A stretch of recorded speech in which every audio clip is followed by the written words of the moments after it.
This photograph shows the kind of overgrown ruins that dominated Jerusalem during its 16-year deep freeze.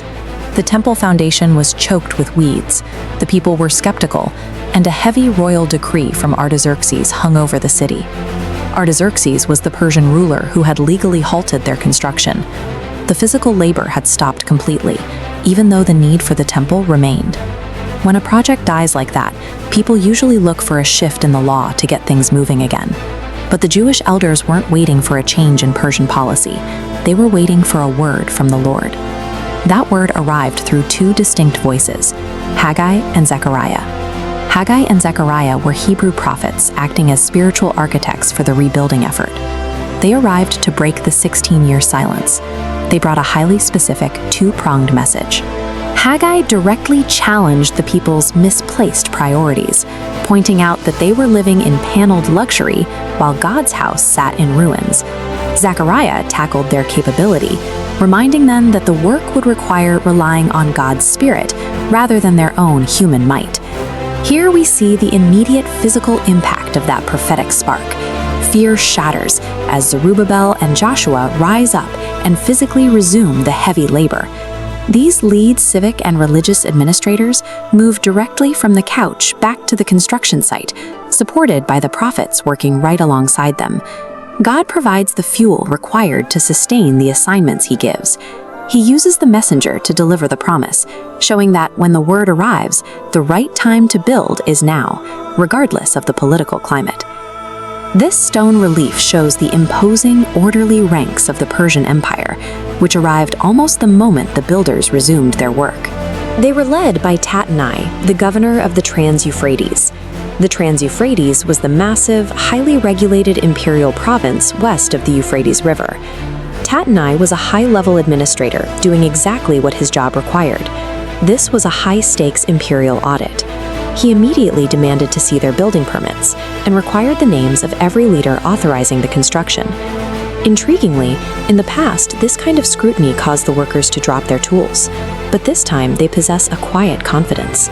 The text records that the eye of their God was watching over the elders, and as a result, the Persians could not make them stop. This divine oversight didn't prevent the investigation, but it did prevent an interruption. The elders were able to continue their labor even as the report was being prepared for the king. Instead of hiding, the Jews used a specific historical defense to navigate the imperial legal system. Step 1. Reclaim primary identity. They refused to identify as defeated exiles or subjects of Persia, declaring themselves exclusively as servants of the God of heaven and earth. Step 2. Own the past. These imposing brick walls represent the Babylonian Empire that originally destroyed Jerusalem. The builders display complete transparency, admitting that their ancestors angered God, which led to the exile under King Nebuchadnezzar. Nebuchadnezzar was the Babylonian monarch who burned the original temple and deported the population. Step 3. Cite the original mandate. This golden artifact represents the stolen temple treasures.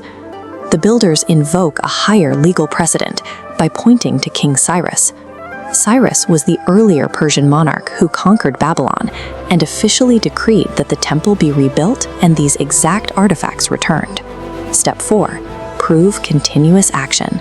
They establish a legitimate track record by proving the foundation was legally laid by Sheshbazzar and has been under construction ever since. Sheshbazzar was the original governor Cyrus appointed to legally initiate the temple's reconstruction. Step 5. Call for the archives search. This cuneiform cylinder represents the vast royal archives of the empire. The builders shift the burden of proof onto the Persians, inviting Tattenai to check his own royal records to verify their claims. By owning their history and claiming a status that transcended the Persian Empire, they moved from a position of defense to one of unassailable dignity. This relief shows the seated Persian king Darius receiving official correspondence. Darius was the reigning monarch who ultimately received Tattenai's formal report. But back in Jerusalem, the builders continued laying stones. They didn't pause for the bureaucratic results. A similar tension often appears when moving from a period of stagnation into active obedience. Like the elders in Jerusalem, you may find your progress suddenly under scrutiny, whether at work, in your finances, or in your character. Discouragement in these moments is often a symptom of word deficiency. The antidote to fear is surrounding yourself with the right prophetic voices who can move you from the couch back to the construction site. When you identify as a servant of the God of heaven and earth, the labels the world tries to pin on you, like failure or insignificant, lose their power.